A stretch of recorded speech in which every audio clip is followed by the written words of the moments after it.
All right, so now it is time for us to really dig into overcoming these weaknesses.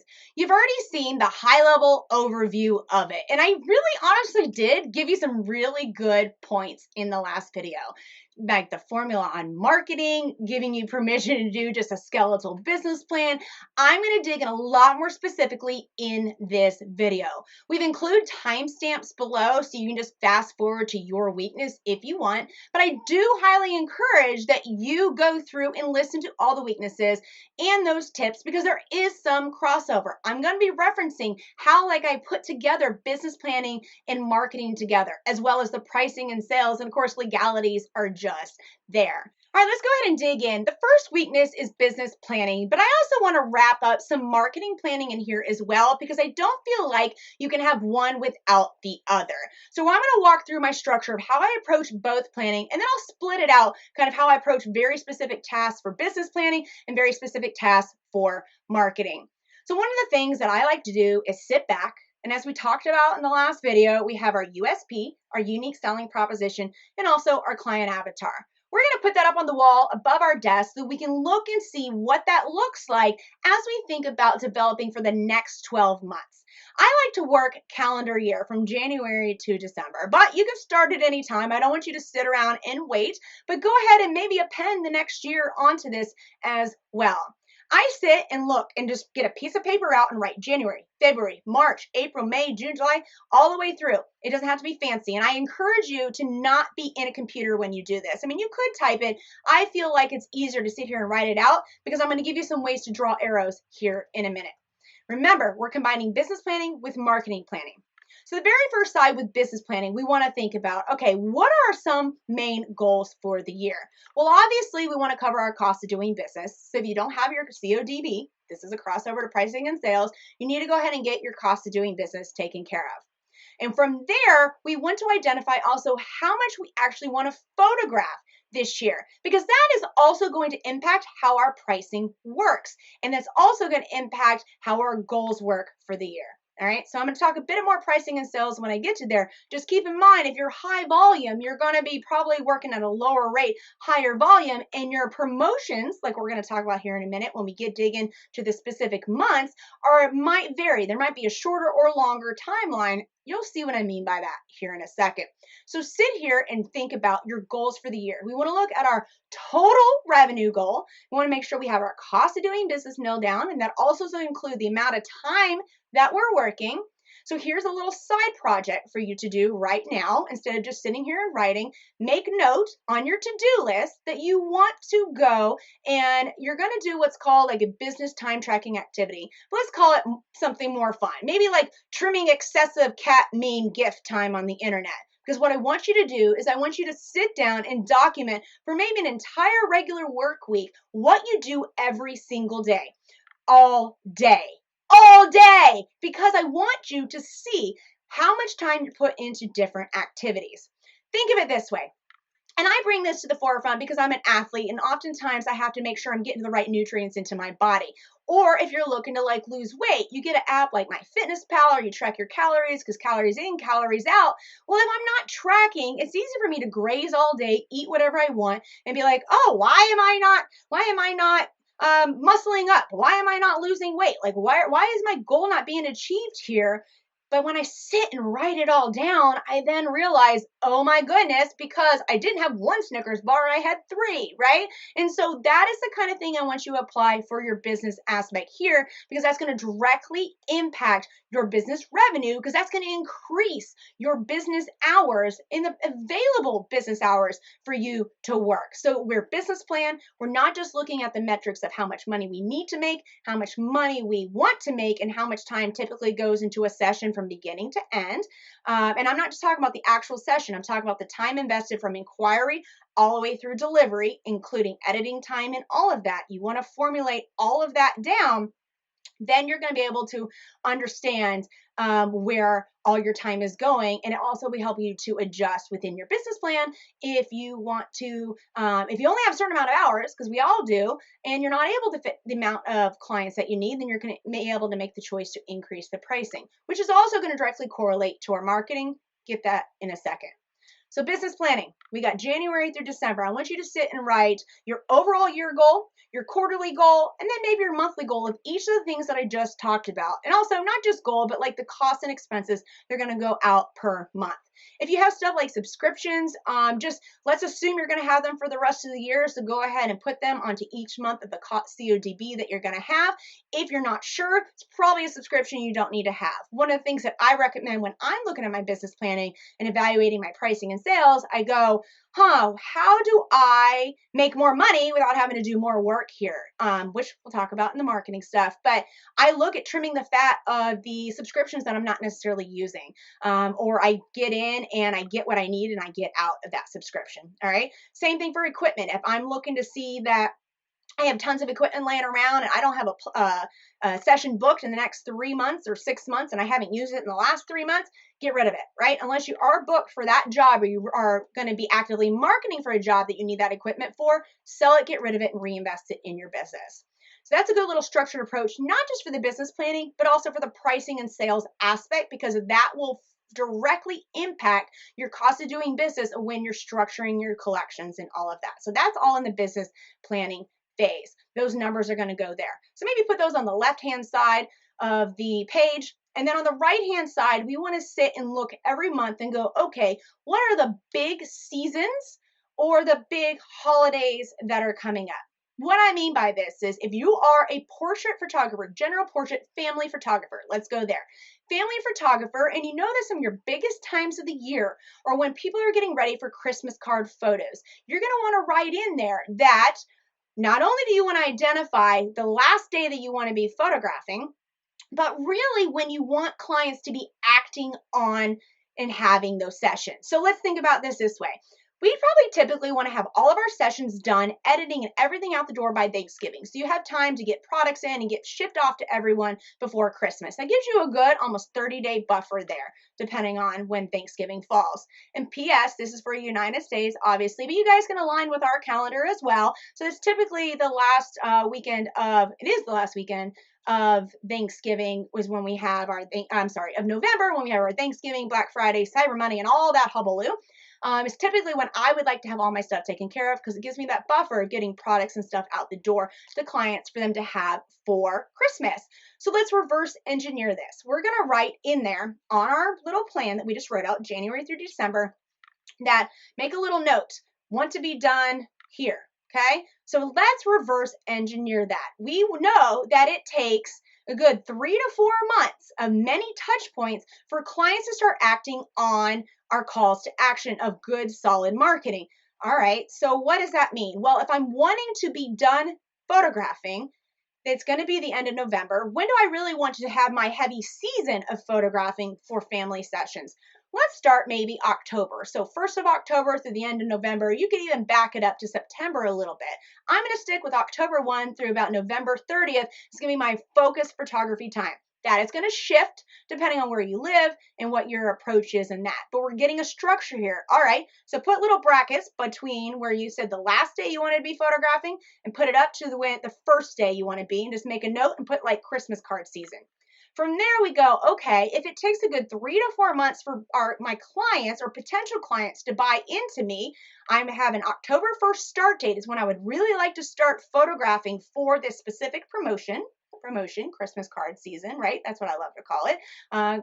And although you don't have to sell Christmas cards, you can sell other products, etc. with it then. I want to then go, all right, let me draw an arrow. So we have a bracket going up from November 30th up to October 1st. At the top of that bracket, let's do an arrow and let's draw that up. We got to go back September, August, mid-July, or beginning of July. At a minimum, if not beginning of June, right? Let's just go with July. Let's go with 3 months. So July 1 is when you should start greasing the wheels in your marketing, okay? And so we're looking at 3 to 4 months. Let's stick with a 3-month structure here. July 1 is when you should start putting out the content on your social media, so greasing the wheels with the information that you're getting ready to start doing calls to action for Christmas card season, for family portraits, for them to have to give us gifts or have it to have their yearly documentation, etc.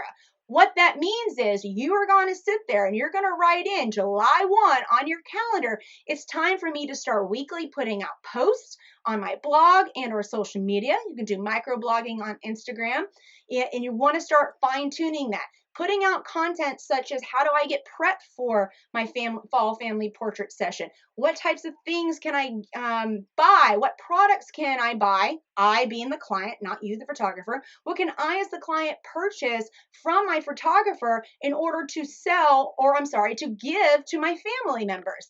You're going to be thinking about what do you want to sell, and they're going to be thinking about what they want to give. And so when we're going to put out content, you're not just throwing up pretty images. That's not enough. You want to pair it with some photos of last fall pictures. Yes, even in July and August and September, you're going to start putting fall pictures up. You can sprinkle them in, and here's the time. And I'm primarily using Instagram here just because it has one running feed like that. You can see all visuals. Keep in mind that no real clients actually truly care about you having a wall of all perfect photos. They're seeing one-off photos. So don't feel like if you have all these summer pictures, because that's what you're photographing now, and all of a sudden you're sharing fall pictures from last year or previous years, they're going to go, oh, this throws off the whole feed. No, you're focusing them on to see what fall pictures could look like, and start laying the foundation with language such as fall is coming, family portraits are opening soon, etc., etc. And you're going to do a good month or two of that before you start saying, book me now, book me now, book me now. All right, so let's split the baby on that. Let's do 1.5, 2 months on just laying the foundation and putting out not just features of past sessions, but also of the content, like I gave you, top tips of how to prep your family for your fall session, 5 ways to coordinate your outfits, blah, blah, blah. You're going to put blog posts on your website. You're going to repurpose it and also put it on your social media. You're positioning yourself as an authority, and you're laying the foundation. That is just one example, but you can see we have our business calendar done with all of the goals that we have, and they probably were all the same numbers at the time, but now we're going to go to the other column where we're looking at our marketing plan. We're going to do Christmas or whatever it is your specific promotional is for. Maybe your wedding, you're going to be looking to target to spring and fall weddings, right? You're going to get the timeline of that and follow the same approach. Reverse engineer it. When am I going to be, when's the last time I'm going to be photographing these, or when does the season of this end? When do I begin to start shooting that? Bracket. And then use the arrow to go back 3 to 4 months of, okay, when do I start laying the foundation in my social media on the platforms that I've already developed because I have developed my client avatar and know how to get in their path. Do that for all of the main promotions that you're going to do for the year, and then go back over to the business column, and we're going to fine tune, because guess what? You're probably going to make a lot more in those seasons. You're going to have higher revenue and more time invested in the seasons where you're pushing and promoting for, rather than just trying to be static all year. I know that you probably want to have a consistent business all the time, and depending on your structure, you might be, but if you are a niche photographer in these specific areas, you're going to see pops. You're going to see pops of when clients are buying into photography, and it's up to you to not wait till clients are starting to ask for fall portraits to start laying the foundation. You want to be doing that previously, which brings me into pricing and sales. We talked about that we want to lay and work with a client's psychology. If you've already laid the foundation of positioning yourself as an authority through your marketing, if you've already developed your good cost of doing business and your collections to work with the psychology of what's included in all of that, which I'll get to in a second, then it's going to be easier for you to get people to not only to buy into you initially, to book you, but also to buy into the collections that you want, because they are seeing you as a credible authority figure in the community. They trust you, and pretty pictures are just not enough. They're just not enough. This is why we see people with really not so good photography make really good money, because they've taken all these steps to go through the business planning, the marketing planning. They do all the touch points, the 3 to 4 months of promotions before that a very specific time period, and then they act, right? So then they get engaged. They get the clients. They get the clients, and even though they don't have solid photography, all right. So as you can see, the business planning is important, the marketing planning is important, and then pricing and sales. Let's shift a little bit to that here. So with pricing and sales, obviously we're going to want to mirror our marketing calendar that we just talked about, but we also want to look at the collections that we're providing. And here's one of the things that I want to encourage. Guess what? You don't just have to select, oh, I'm going to have 3 collections and that's it for the year. They can vary depending on the promotion that you're going to provide.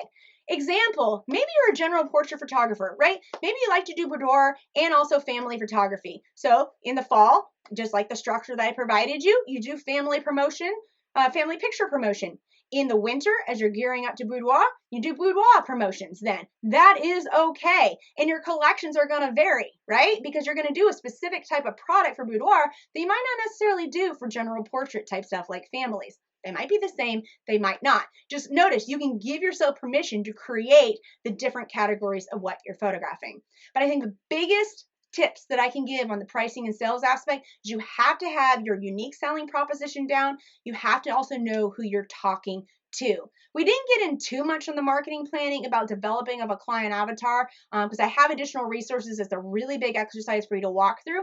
And you're going to get very specific down to what they drink, what they like, what they wear, and all of that. And you're also going to be able to determine if that's not who's coming through my door, then what am I doing wrong? Because guaranteed it's probably not your pricing and sales. It's just something in your marketing message. And if you just skipped ahead and didn't watch the marketing aspect, go back and you'll see what I'm talking about with message because you're going to be putting out content other than photos. All right. So pricing and sales. We've done our cost of doing business. We talked about that with the business planning. We identify what promotions are going to be coming. We talked about that with our marketing planning, but we also need to structure how we want to do collections. You can do an all-inclusive, all-in-one, make it easy, or you could have multiple. Honestly, the more options that you have, the more confusing it can be. Now, that isn't to say you can't offer extra options, but I'm talking the outward facing. So when a client inquires to you, it is probably best to stick between 1 to 3 collection-based options, and then you can talk about add-ons later on. If you throw a huge pricing sheet at them, they get completely overwhelmed. And honestly, this is a lesson that I've learned through the law firm, I've learned through my own business consultant, I've learned through running an apparel store, I've learned even here at TheLawTog, is that simple is better when it comes to collections. So how do we develop this? Well, there's going to be a lot more than I can give the tidbits here, but you're going to be able to have a foundation. Think about who I'm talking to. What kind of products is that person, that ideal client, going to be coming to me for? And partner that with the products that you would like to also sell to them. All right. So let's say that my client avatar is a working, busy mom of school-age children who believes in investing in portrait photography and loves to have displays in their home. Okay. Now, how would we develop the collection on that? By knowing who they are, we know what to include. We can do wall displays, we can do digitals or not digitals, and then you also can consider, what do I feel good about? Well, I, as a military spouse, absolutely love to have albums because it's hard for me to move wall collections around all the time, especially when the kids get older, I want to replace them, and I'm looking at, as the photographer, I'm looking at, I want this client to be coming back to me year to year. What can I do? So I have approached this in my own business. Well, they're probably looking for wall stuff, but maybe they're military or maybe they just aren't that sold on wall. What is another high ticket item I can substitute in place of that? Album. So you can either put your collections to have this. You have 3 different collections, like small, medium, or large. We see this happen at Starbucks and just any fast food place. Not that I'm equating photography to fast food, but we have these different collections. It's more expensive and more is included as you go up, right? And that's how you want to structure it too. And I always recommend, and I'll get more into this in resources that I recommend later, but the middle one is really when we identify that cost of doing business and how much we want to make. The middle one is where we want to drive them to, but the smallest one is going to be just to cover that cost of doing business plus we want to make. The middle is really what we know they want and what they're going to go for. So we've got a little bit extra money coming towards us that we can reinvest in our business and use to grow. And then the top is the big kahuna. And if you can, I walk through the process of how I evaluate this is if you see a lot of people buying your big one, then you need to move it down and you need to start making them bigger. And by that, you can just do it simply by pricing. It doesn't necessarily have to be inclusions. All right. So pricing and sales, that is just a tip of the iceberg. We also get into the psychology of, all right, like the 3 packages. Sometimes people don't, it's like Goldilocks. They don't want the little, they don't want the big. They want is what is just right and how you present it. So if you present it that this is the offering. Also, if you set yourself up as a credibility, authority leader, and a professional and the expert, and you only offer one package, that's what they can go for, right? And then any add-ons that you offer, as long as you're talking to them and it's what that client avatar would be interested in, they will buy into you because you've already laid the foundation as someone who knows what they're talking about as the expert. All right. So pricing and sales, we could go on and on and on. There's other things like you want to have like a grounding price, which is kind of what we've done with like a 3 collection setup. The grounding price, the starting at, is your bottom one. So you can put out and filter people and qualify them on your website by saying collection start at X. That can get rid of those that you know are not going to buy into that. Partially. You should also be fine-tuning your message to also deter those. But if that is one of the key pieces, you're seeing a lot of people come in the door, utilize starting at X, right? And as long as you've done really good on the rest of your messaging, that starting at just kind of gives a frame of reference for the ideal client avatar. It will qualify the people you don't want out, but it won't be a barrier to those that have bought into all the content and the messaging that we've already talked about, how you can do it. That starting amount will not put them off. Okay, as long as you've done the other work. And this is what I'm saying. We don't want to use pricing as a sales tool. It's just a grounding tool. So, for example, the grounding price would be your bottom collection price. That's the minimum amount you need to make, like we've mentioned, your cost of doing business plus what you want to make. All right. And then we just go up from there. And then we just work through, watching metrics. Who's buying what are the pushbacks? What is this client avatar trading out? If they're wanting to trade out products, why is that? Is it something that you're okay with trading out? Maybe I'm talking to the wrong client avatar. Maybe I'm not grounding them into the products in the very beginning through the timeline of when I talk to my clients from the very beginning when they come in the door. Because guess what? Pricing and sales, all of that starts happening in marketing and then in the intake process. It's not the actual sales portion. You start laying the groundwork with the psychology stuff from the very beginning, not just by showing them your packages. A lot more to that, but that's some good high-level things. Just a recap on that. Look at either doing an all-inclusive package with additional add-ons that you can show later, or do 3 packages with your bottom being a grounding price. But of course, the middle one is what we kind of want to target for. It works with client psychology the way the majority of consumers are conditioned these days. And guess what? They don't go for the middle. They've at least done your minimum. And then we also want to make sure that we're staying on top of that client avatar plus unique selling proposition, like we talked about for marketing, because that also is going to shape all your pricing and your offering and all the collections and everything. All right, and last but not least is legalities. I can be really quick and to the point on this one just because there is so much information on the LawTog, but note down some of the key things here that I need you to run through. I mentioned a legal business audit before. We want to be doing this routinely because as you grow becoming a successful and profitable photography business, you want to make sure that you're legally protected. If you're just now coming into being a photographer, then you can start from the ground floor. If you are someone's already been in business, still go through all these steps on a high-level checklist I'm going to give you here because we want to make sure we're on the up and up.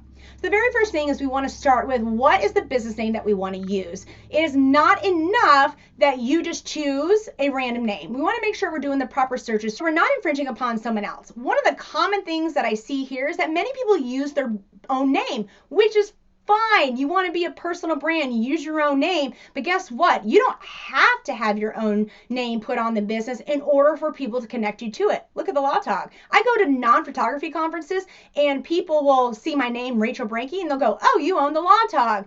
It can work when you work out your content marketing and you're putting your face in the front. It doesn't have to be your name. One of my big advisements against the name aspect or solely using your name is that it's not protectable. What I mean by that is that we're not going to be able to trademark it later on down the line, and there's potential for confusion amongst your consumers, amongst your potential clients. You can't stop someone else from using their name, if it's the same or similar name as yours. If it's their actual surname, their given name, you can't stop them from using it. It doesn't matter if you have the LLC, they still can go and use it as a sole prop. All right. What I'm talking about here is more of a broad spread trademark type protection to keep others from using the same name. You want to identify a name that is not just yours. Now, if you guys notice in the TheLawTog logo, and because I learned this lesson, is when I rebranded from Rachel Branke to TheLawTog, I was like, but I need people to know still who I am. The TheLawTog logo has my signature in it.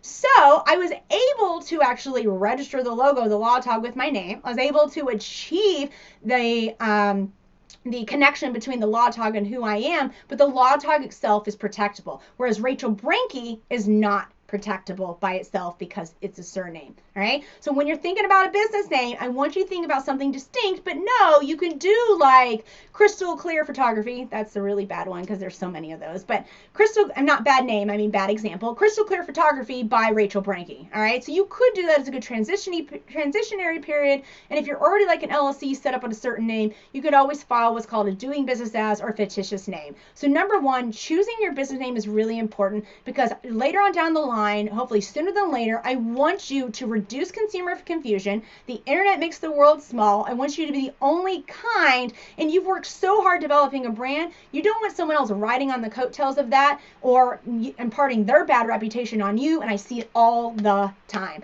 So what our long-term goal is not just choosing the name, but also how we can protect it through federal trademark registration. So number one is business name. Then we want to go into looking at our business structure, choosing like an LLC or a corporation, because no matter what, and don't listen to just your CPA, they're wonderful for taxes, but they are not good on and should not be advising on liability. We are in an age where stuff can happen. So I hardly ever see here in the United States anyone that should be any photographer less than an LLC or a corporation, okay? Limited liability or corporation. We want to have the division of personal assets, especially as certain circumstances like military security clearances are in play. We want to have that separate entity created. We also want to make sure we walk through things like getting our employer identification number, setting up so that our taxes are organized and filed properly. We want to identify if we're paying ourselves properly, setting up for retirement. I know that if you're in the beginning stages of your business, that's something that's very difficult to even think about. But you need to think about it because you may be completely successful. In 40 years, you look up and go, I haven't saved for anything. Regular savings, rainy day savings in your business. Not necessarily a legal thing, probably a bit more of the business planning, but definitely something that you should evaluate as well. We also want to go into making sure that we have the right contracts in place. You guys know me, Contracts Queen. Absolutely love that tagline when some of y'all use it. I don't call it myself, but I do love contracts because they set the expectations. They provide you a customer service tool, and they also provide a backbone when clients are trying to over push you. And so contracts are another huge thing. Another added part of this, as photographers, we should be definitely digging into copyright. We should not be relying on this, copyright is protections are afforded to us at creation, so we'll just not do anything about it because guess what? The number one thing are that we are in an age, I'm calming myself down because I get very excited about this because at the law firm, y'all are coming to me all the time with copyright infringement issues, and we're in a day and age where photographs are infringed upon all the time, and how photographers are in a very unique situation is that not only do we have intellectual property like everyone else, business name, logo, but we're selling intellectual property as our product. And so we want to protect that, and you guys need to have it in place that we have copyright registration protections because we have this discussion, me and many of you, all the time when you come in and then say, well, it's unregistered, so we can still try to pursue. But if it was registered, we'd be going from looking at a $5,000 demand to up to $150,000 plus attorney's fees. Up to, okay? Make sure you hear the up to. So copyright registration is a huge thing that I want you guys to get involved in. All right, so that's a nice little heavy checklist, high-level checklist, and pretty heavy too if you look at the items that are on there. But all these legalities need to be taken care of and rinsed and repeated. Like your contract should not be a one and done. Your policies change. The more pushback that you get from clients or questions that you get from clients on things, you should look at how you can fine-tune it, how you're not conveying that communication through your marketing or your frequently asked questions or just providing this information prior to them receiving contract. All of this works together. So I understand this video was extremely long. I hope you guys utilized the timestamps if you needed to move forward and backwards, but also understand that everything works together and it's all really important. So even if you had just one weakness, we need to work on all of these. I promise you, the next video, when I kind of walk through my approach of how you should tackle all these highlights that I've just given you here, I'm going to give you the tools on how to do it. I'm also going to tell you some resources that you guys can utilize. So make sure you check out that video. It'll be a lot quicker, I promise.